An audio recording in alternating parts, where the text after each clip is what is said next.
सभी को जय हिंद दोस्तों। आप सभी का हार्दिक स्वागत है हिंद रिएक्शन पे।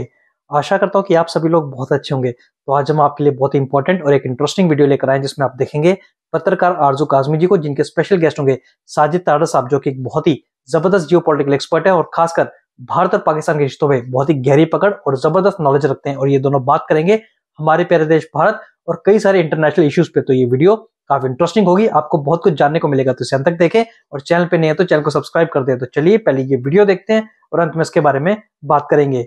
जय हिंद, जय भारत। 9 मिलियन जो है रूल कर रहे हैं। दूसरी दुनिया सारी सोई पड़ी है, कोई इन्वेंशन ही नहीं है। 18वीं सदी से लेकर आज तक किसी साइंटिफिक बुक खोल के देख लें, यहूदी की लिखी हो।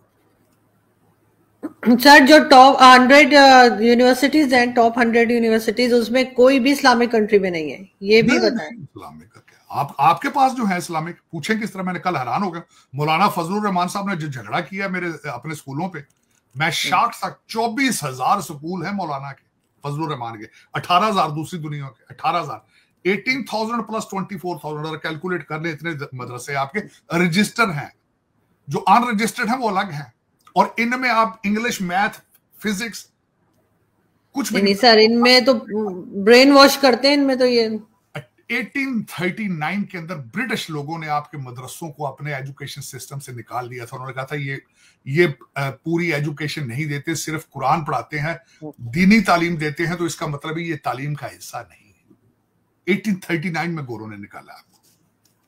और एक दरस निजामी इन्होंने सबने मिलके, ये आपके देवबंद ने और सबने मिलके, जो बड़े बड़े मदरसे थे, इन्होंने एक सिस्टम बनाया जिसको कहते हैं दरस निजामी पढ़ाते हैं। पता नहीं, फिर मेरी समझ से बाहर है कि 3 करोड़ बच्चा स्कूल नहीं जा रहा है, 7 करोड़ खैरात मांग रहा है, और बाकी जो बचे हैं वो इन मदरसों में बैठे।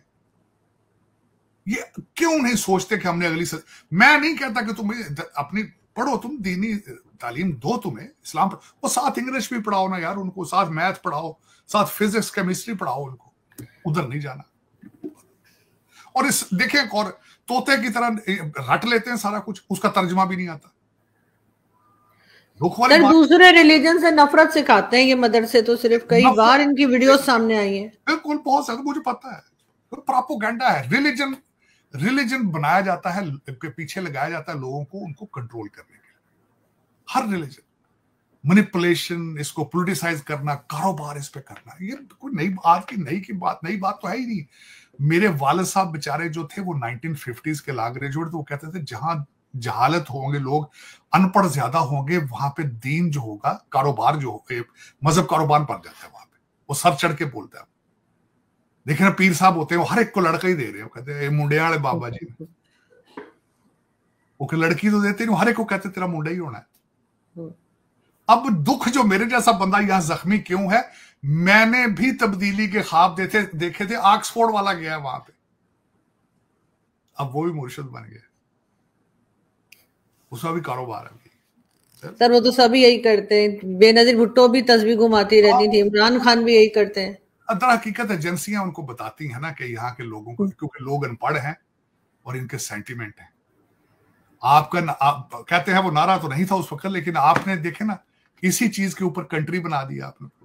पाकिस्तान का मतलब क्या, ला इलाहा इल्लल्लाह। बिल्कुल। तो फिर जब आपकी बुनियादों में चीजें ये भरी हैं, तो आप आगे किस तरह बढ़ेंगे। लेकिन मैं कहता हूं, अगर वो भी कर रहे थे तो बेहतर था, वो भी नहीं किया ना। इस्लाम भी नहीं। आज भी अगर देखा जाए, दुनिया का कौन सा ऐसा कंट्री है जो 100% इस्लामिक हो, जहां पे शरीयत इन्फोर्स हो? एक भी कंट्री नहीं। लेकिन चले, अच्छा है, हम आगे नहीं जा रहे। अफसोस वाली बात है आरजू, मेरे जैसा बंदा, फिर हम इसीलिए तो देखे ना, मुझे कल परसों मुझे अक्सर मेरे अमेरिकन दोस्त कहते हैं यार कि तुम अच्छे पढ़े लिखे आदमी हो, सेंसिबल हो, काश तुम पाकिस्तान में रहते तो शायद वहां पाकिस्तान के लिए कुछ करते। मैंने कहा मेरे जैसे बंदे की तो गुंजाइश ही नहीं है वहां पे। मेरे जैसे बंदे को कौन पूछता है वहां पे? सर, काम नहीं करने देते तो ऐसे लोगों को। काम क्या करना, ये तो शऊर के खिलाफ है ना। शऊर और ये तो इन चीजों के बिल्कुल टोटली अगेंस्ट है। मैंने आपको शायद एक दफा बताया नहीं कि मेरी बच्ची जिसने पीएचडी की सिस्टम्स इंजीनियरिंग में, जब उसने पहली बैचलर की, उसकी पहली बैचलर्स थी बायोमेडिसिन में। उसको बड़ा शौक था कि मैं पाकिस्तान में इंटर्नशिप करूंगी आपके पिम्स हॉस्पिटल में। मैंने किसी दोस्त को कह के उसको कहा कि इसको 1 महीने के लिए ऐसे रिसर्च करनी है, तो वो रिसर्च करना चाह रही थी कि इमरजेंसी, और बड़ी अच्छी है उसका सब्जेक्ट था कि इमरजेंसी में जब मरीज आता है, जब एम्बुलेंस में होता है तो उनके कोड होते हैं, वो कोड के जरिए कम्युनिकेट करते हैं अपने इमरजेंसी रूम से, एम्बुलेंस से। तो वो कोड बहुत पुराने हो चुके हैं क्योंकि उस वक्त तो इतनी जो थी डिजीजेस का पता नहीं था, तो वो कोड अपग्रेड करना चाहती थी उसको, तो वो रिसर्च कर रही थी। तो जब गई तो आपके पिम्स हॉस्पिटल में सारी इमरजेंसी जहां वो बैठती थी, उन्होंने दुश्मनी लगा ली इससे, क्योंकि ये क्वेश्चन करती थी ये क्या कर रहे हो, ये क्या कर रहे हो, और नोट्स लेती थी, तो वो समझते थे शायद ये हमारी शिकायत करेगी, उससे बोलना छोड़ दिया था। तो ये दर हकीकत फिर यही हाल है सर। नहीं, आपके मेरे कई दोस्त यहां से गए हैं, वो कहते हैं खोटे पैसे की तरह वापस आए, वो कहते हैं कि हम जब जाते हैं तो वो हमारे खिलाफ गैंग अप हो जाते हैं, क्योंकि उसकी वजह ये समझते हैं ये विजनरी है, हमारे कारोबार, हमने यहाँ से कारोबार करना है, हमने तो फ्रॉड करने हैं, तो ये हमें करने नहीं देगा। वो आपके ना, मैं बताता हूँ, मेरे कई दोस्त आपके वहां पाकिस्तान में ब्यूरोक्रेट है, शरीफ आदमी, उनके जो शरीफ आदमी होता है उसके बारे में खास लफ्ज इस्तेमाल होता है पंजाब के अंदर। वो कहते हैं यार बेवकूफ आदमी है, डरपोक, ना खांदा है ना सानू खाण देता है, ना खुद नहीं खाने देता, तो उसको वो ना निकाल देते हैं, उसको कहते हैं बुज़दिल है, ये बड़ा डरपोक आदमी है। मेरे कई दोस्त हैं ऐसे जिनको एक्सेप्ट नहीं किया सोसाइटी ने, क्योंकि वो शरीफ लोग हैं, बाशऊर लोग हैं, वो गरीब मारी नहीं करते। वहां पे आपके पूरे पाकिस्तान के अंदर इस वक्त जो कोई बंदा किरदार वाला है उसको सोसाइटी एक्सेप्ट ही नहीं करती। बिल्कुल ऐसा ही देखा है सर मैंने। सर अगर हम ब्रिक्स की बात करें तो उसमें करेंसी के ऊपर भारत ने स्टेटमेंट दिया है, देखिए अगर देखा जाए तो थोड़ा सा जो मेरा अंदाजा है वॉशिंगटन डीसी के अंदर कि डोनाल्ड ट्रंप साहब भी थोड़े सा बैकफुट पर हैं। उसकी वजह यह है कि डोनाल्ड ट्रंप साहब ने देखें आते ही जो टैरिफ की धमकियां दी, सबसे ज्यादा जो पॉपुलर धमकियां हुई कनाडा की और मैक्सिको की। कनाडा वाले तो खैर आए यहाँ पे, ट्रूडो साहब डिनर कर गए, मैक्सिको ने भी कॉल करके कहा हम आपसे मदद करेंगे, लेकिन अब वो सारे के सारे बैकफुट पर थ्रेट कर रहे हैं। आज कनाडा ने कहा है कि हम आपको तेल नहीं देंगे अगर आप, क्योंकि यहाँ पे काफी परसेंटेज ऑयल की जो है कनाडा से आती है। आज उनका जो एक मिनिस्टर है उसने या प्रेसिडेंट ने आज कहा है कि हम आपको तेल नहीं देंगे। दूसरा ये कि यहाँ पे जब डोनाल्ड ट्रंप साहब ने टैरिफ का ज्यादा शोर किया तो 1% हमारा इन्फ्लेशन बढ़ गया उसकी वजह से। तीसरी उसमें बात ये करना चाहूंगा कि इन्होंने बल्कि नोटरडेम के इफ्तिताह के लिए जब फ्रांस गए तो वहां से इन्होंने मैसेज किया कि चाइना को चाहिए कि वो आर्बिट्रेशन करे यूक्रेन की और रशिया की। सारी दुनिया हैरान थी, भाई ये तो आप तो उनके खिलाफ थे, आप उनको तो टैरिफ की धमकियां दे रहे थे। लेकिन हुआ ये है कि टैरिफ की धमकियां ये दे रहे थे, लेकिन चाइना ने इनके मिनरल के ऊपर पाबंदी लगा दी, वो एक स्टेप आगे चला गया। जाहिर है वो भी तो पावर है। उसके बाद ये हुआ कि डोनाल्ड ट्रंप साहब ने इन्होंने ये किया कि उनको अपनी इनाग्रेशन पे इनवाइट किया प्रेसिडेंट शी को, जिसको उन्होंने स्नब किया। वो उन्होंने कहा हम नहीं आएंगे आपकी इनाग्रेशन पे, हमारा एम्बेसडर जो है वॉशिंगटन डीसी में वो अपनी बीवी के साथ आएगा। ये कल या परसों की खबर है कि वॉशिंगटन डीसी में इस चीज को बड़ा इसको हेडलाइंस थी कि China has snub Donald Trump. अब मैं जो क्वेश्चन ये समझता हूँ इकोनॉमी के लिहाज से कि डोनाल्ड ट्रंप साहब टैरिफ का से उनके गुब्बारे से हवा निकल रही है और उन्हें पता है कि मैंने अगर टैरिफ लगाया तो महंगाई अमेरिका में मजीद बढ़ जाएगी। दूसरा नारा बार बार लगाते हैं कि यहाँ पे फैक्ट्रियां मेड इन अमेरिका, जाबें वापस लाओ, कारोबार वापस लाओ।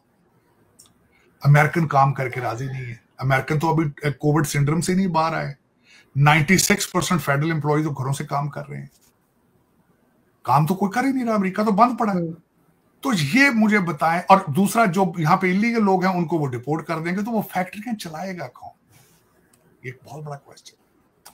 इन सर्कमस्टांसेस में डोनाल्ड ट्रंप साहब ने जो धमकियां दी तो ब्रिक्स को भी धमकी दी थी कि अगर आपने फॉरेन रिजर्व किसी और चीज में रखे तो मैं आपके ऊपर भी टैरिफ लगाऊंगा। लेकिन वो टैरिफ इन्होंने इतना किया, उसके गुब्बारे से हवा निकल रही है। अब भारत ने भी उसमें कहा है और रशिया भी उसके ऊपर जो है वो कहता है कि हम अपनी करेंसी, बल्कि उन्होंने करेंसी का सैंपल एक दूसरे में देख रहे हैं, जो पुतिन है रशिया है। तो मेरे ख्याल में डोनाल्ड ट्रंप साहब नेगोशिएटर हैं। मैंने इनकी बुक पढ़ी थी आर्ट ऑफ नेगोशिएशन, जिसमें डोनाल्ड ट्रंप साहब की आदत है कि जब किसी के साथ नेगोशिएट करना होता है उससे कुछ अर्सा पहले उसके खिलाफ इतना प्रोपोगेंडा करते हैं कि वो घबरा जाता है टेबल पे आके और ये अपने मकासद हासिल कर लेते हैं। लेकिन हर दफा तो इस तरह नहीं होता। दूसरी भी दुनिया जो है वो नाक में रोटियां तो नहीं डालती ना, वो भी तो अपने काफी कर आगे इकानमी उनकी भी बुरी नहीं है।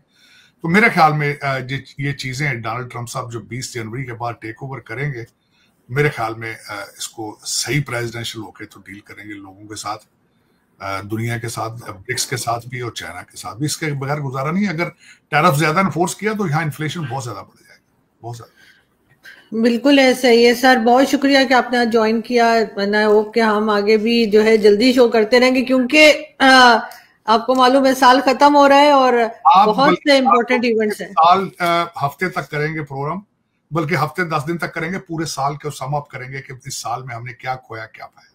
बिल्कुल ऐसा ही है। बहुत शुक्रिया सर आपने आज ज्वाइन किया। थैंक यू दोस्तों, आशा करता हूँ कि वीडियो को आपने अंत तक देखा होगा और हमेशा की तरह आरजू काज़मी जी और साजिद ताड़ा साहब का पूरा डिस्कशन और इनके पॉजिटिव एनालिसिस आपको काफी पसंद आए होंगे और इस वीडियो में आपको बहुत कुछ जानने को मिला होगा। तो ये वीडियो अगर आपको अच्छी लगी इसे लाइक और शेयर जरूर कर दें और अपने विचार हमें कमेंट सेक्शन में लिखकर जरूर बताएं। और एक बार फिर चैनल पे नहीं है तो चैनल को सब्सक्राइब कर दे। तो चलिए फिर मिलेंगे ऐसी किसी दमदार और मजेदार वीडियो में, तब तक अपना ध्यान रखिए। जय हिंद, जय भारत।